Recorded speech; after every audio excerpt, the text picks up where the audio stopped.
Okay, welcome ladies and gentlemen. Yes, that's some. My name is Wouter Kursten. I'm going to do a presentation about the Horizon View APIs. I'm going to do a bit of deep dive in it. Who am I? I'm a V expert for 3 years, EUC champion this year for the first time. I work for AnyLink in the Netherlands. So, and if you want to find my blog on Twitter or something, you can find it there. Let's first start about the APIs. I started working with them when they were released, end of 2016. And they had the VMware HV Helper module there, and it kind of worked, but it needed a lot of work to make it really work properly. The first thing you have to do when you're going to work with the APIs, the best way to start is using the API Explorer. Why? Because it will give you all the services you can use, and it will give you some more info on what to do. This is really small. I will show some more examples of that later. So connecting to the APIs, you always connect to one connection server. If you have a cloud pod architecture, you will have to connect to each pod. Sadly, you won't connect to one and connect to everything. You have to connect to each pod. Connecting is as easy as connect HV server name. It will put up a window to put your credentials in. Up until yesterday at the hackathon, I thought if you do the command line, you had to put in the password in plain text. We found out it actually uses now PS credentials. That's a big improvement on security-wise. We only found out yesterday. It's probably in one of the latest releases that they added that. And with the extension data, that really exposes the API so you can use them. Let's connect first. It will show me logging in on my home lab. Why is it doing this? Okay. At Windows, it only runs it once. It keeps running it right now, so I'm not sure why it does that. One of the main things with the APIs are standard to the services. You do a list or a get. To get information, use those. There's almost always also an update action you can do against the API. That's not really usable, and it is better to use another function. I will show you that later. The list one almost always works without any extra input. For a get, you have to provide an ID for the object you want to get the information of. Let's show that here. That's not fun. That shows all the services that you can really use. I have no idea why it keeps running GIF right now. So we'll run into this quite a lot now.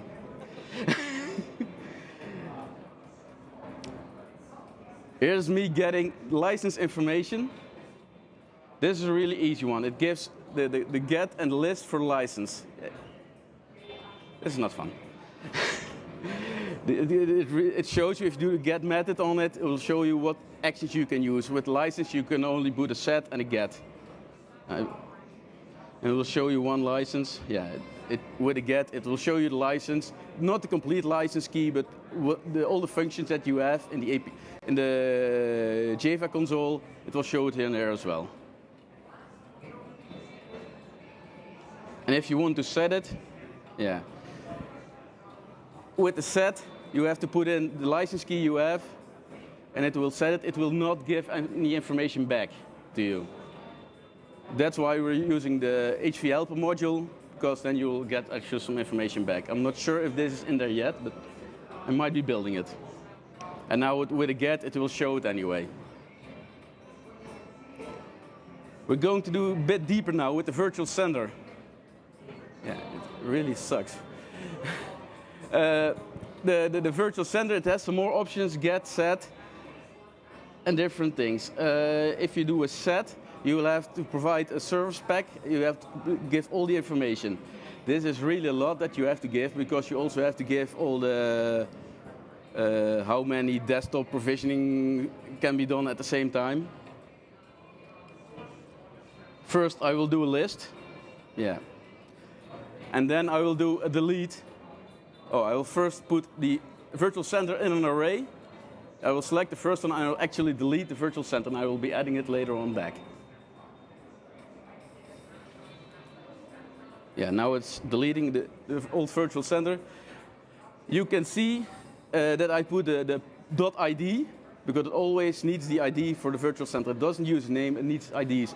Everything works with IDs in the APIs for Horizon View. This is a bit better readable. Let me log it. Let me blow it up a bit. This is all the information you need to enter before adding a vCenter for Horizon View. It's quite a lot. And even under the server spec, if you want to use the composer, so for linked loans, you need to add two server specs. One for the composer and one for the virtual center. And in that server spec, it has this information: SSL, username, password, server type. And yes, it all everywhere uses virtual center and not vCenter.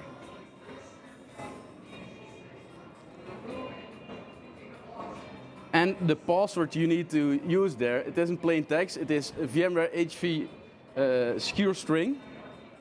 It's just a regular secure string, but just built a little bit different. This is a script that I've used to add the vCenter back to Horizon View. At first you will see me some variables up there, but you also see the limits and everything. You have to put all of them in there. So that's why I'm not showing this in the Powershell module, because you don't want to see me typing this, or the session would have been filled already. And at the bottom you see the password being given. Yeah, this is the rest. Some of the more important thing is you have to define the objects for the information to give. If there's an object nested inside another one, you also need to declare that one. That's why you see a lot of new objects, VMware HV, whatever. The server spec for this one uses a lot. Let me see. Yeah, and here you'll see me setting all the operation limits. In the $spec, you see limits, and then you have to go several lines deep to add that virtual center doing it.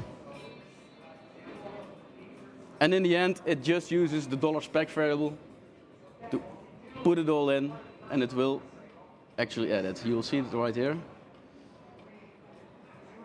I have to add the passwords, so I didn't put them in the script themselves, and right there it gives feedback. It gives you the view back with the ID of the virtual center that has been added. If you re-add vCenter, it will get a new ID if you remove and re-add. To pull information, you've got the get, you got the list, but some things don't have a list without requiring an ID, or a get without requiring an ID. For that, you need to use the queries. And this is one of the points where the VMware HV helper really makes your life easier. One thing you always need to do, this shows it a bit.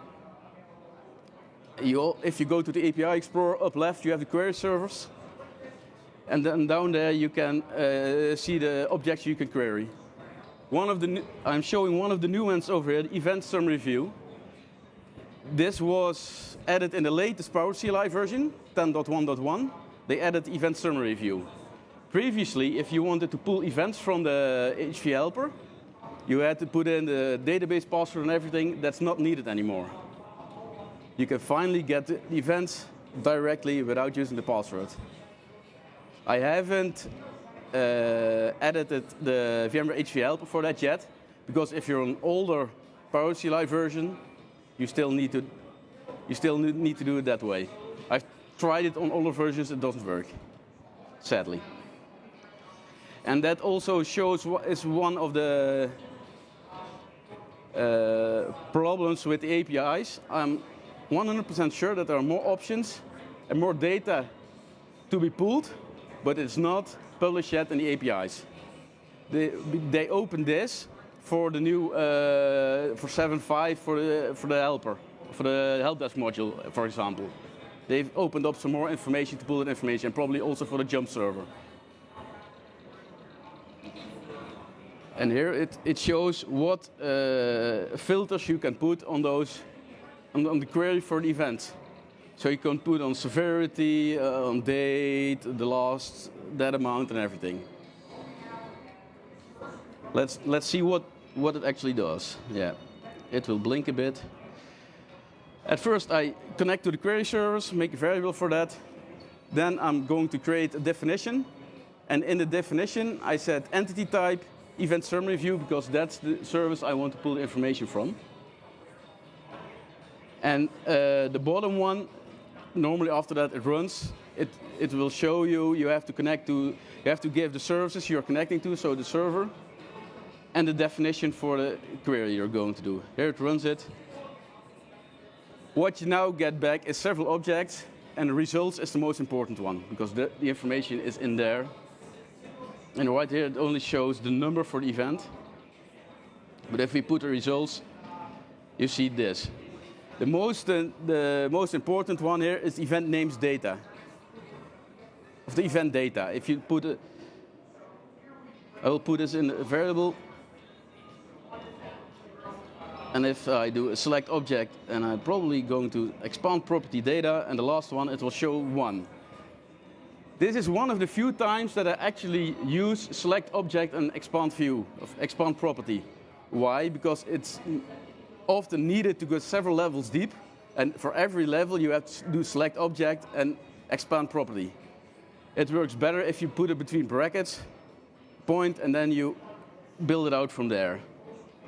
That's way more usable. And here I'm going to do some selections within default PowerShell logic. I'm just going to filter for data type, for the event type. It has to be from the broker. I'll use logged in. If you want to do a bit more of queries, like I said, the VMware HV helper, oh, that's not even the helper yet. You can also do the filtering directly in the query you're going to do. So you actually build the equals filter, and that is an object of query filter equals. You put the member name in. It's always a bit of searching for what the exact name is, because it doesn't always show you the direct name. That's really it. And then and with the value, broker user logged on. And then you have to define the filter inside the definition parameter. And I will show you the last one, because otherwise, yeah. And it will show you from my lab that I actually logged on to the environment. And this is so weird.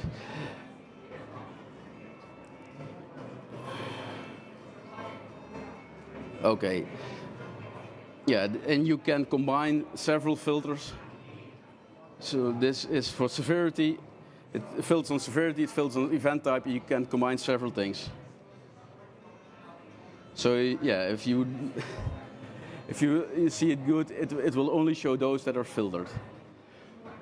But actually, if you use the VMware HV helper, this gives the same information as the last command did. So you need way less text, and it does exactly the same. First you define the filter, what you want to look on, what you want to filter on, and then it runs it. Yeah, I've selected only 2 properties of 2 objects, and shows you that information. This shows you that in most uses, VMware HV helper will help you. Not every function is in there yet. But I hope maybe I'm getting some extra help, because there's a lot of functions still missing. I've got about 20 waiting for me to clean up the code and to put them in the official repository. So, like a lot of pod settings and everything that weren't in there yet when I started creating it. I've added a lot, but not everything is in there yet. When you want to change things on the services, if you look at it, you have an update, but that needs a lot of strange information. It works, you need a server spec and all things. But if you do the helper services, that actually works better. On the API Explorer, you can put service types, and it will already give you some examples of what to do when changing stuff. Yeah, this is one of the examples. You actually connect to the servers, then you connect to a helper where you read the object you want to change. As long as you don't do the .update with the services and the definition you want to update, it hasn't done anything yet. So if you break it off, you do all kind of updates. You can do it also directly on PowerShell. And if you pull the information right then from the helper, it will show the new information. But until you do the .update, it hasn't applied anything yet. So that might get a bit confusing because you're already seeing the new stuff, but on production it isn't there yet.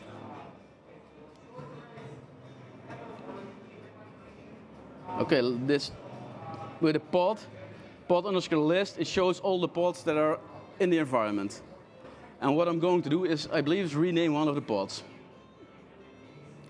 So I first connect to the pod service. And what I've done, I've got the pod ID with the pod underscore list. Use the ID for that to read the pod helper, to fill the pod helper with the information. And then with pod helper, this is a simple one, set display name and set description. I've put in the new pod name and new description. For some stuff, even if you can leave them empty in the GUI, they require at least some input. It can be just brackets, just quotes to leave it empty, but it needs to be set, otherwise it will not work. And then in the end, I do the update, and I will show you with the get that it has changed to, yeah, it's really not visible, but it does view that it has been changed right now. For this one, I'm going to combine some stuff. First, I'm going to query for the pools, because pools is one of the things that's not with the get directly. You don't get all the pools directly. You need to use the query. Yeah, and I've put it into the result. So if I know I do, one of the other strange things is we are used to call it pools. In the GUI, it's a pool. It's a desktop pool. It's an RDS pool. In the APIs, it's called a desktop. But if you, on the VMware HV Helper, add one machine to a manual pool, it's called add desktop. So the naming isn't really up to par at some points. I'm not going to change that completely. It shows me getting the information for the pool. And these are all the things that I can update on the pool. So there's a lot of helper modules that you can use to change settings for a certain pool. Yeah, and here I'm browsing a bit up because I'm changing several things. Now I connect with the helper, and it shows me the methods on that helper. It's the same list, but now if I get some more information, it will actually show me also the data that has been set. If you do this directly, it won't show any data yet. And here it gets the description for the pool, old description name. Now, let's change that. Put a set description on that update. If I do a get now, it will show you the new name, like I said, but this hasn't been updated on the pool itself yet. You need to do the... Yeah, and I'm going to change something in the settings as well. Oh yeah, the log off settings is just an example. You can set multiple things. You don't need only one thing at a time. You can, everything on that pool you can change already. And I'm going to put allow multiple sessions on true. It uses booleans, it uses strings, whatever is needed for that setting. And with the .updates, it doesn't update it directly yet. It shows you what settings will be updated once you apply them. So this makes it easier for you to review what you're actually changing on your pool. And here I do the update. And with the get results, it shows those settings. Oh, here it does the update. And it gives me those settings log off session. Yeah, it's hardly to look, but... And I'm running sure, that's it. Any questions? It is a rather difficult API to learn. I see some guys saying, yeah, last night at Hackathon we did something with it, and we were called Team Horizon View API in PowerShell, but I had to change it to a group session PowerShell API anonymous, because we're having some issues. It is a challenging API to learn, but in the end, the VMware HV Helper module that will make life easier, but we have to still to complete that. Right now, it's on the example scripts from VMware. We're working on creating a separate GitHub repository for the VMware HV helper. Because I'm getting more and more people that are actually using it. So, with that, I thank you. Yeah?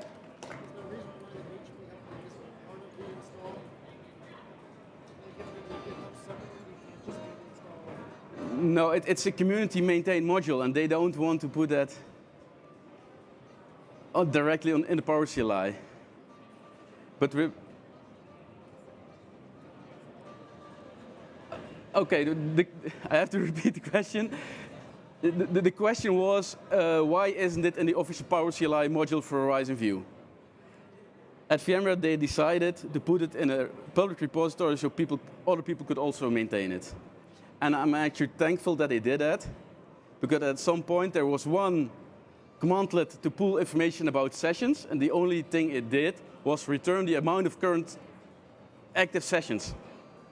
Only the amount, nothing about session information or whatever. So right now, we from the community can actually really improve that module instead of waiting for VMware people to improve it. And we have, with several guys, we have quite a bit to fix. And we fixed a lot, but we still need to fix a lot. So, yes.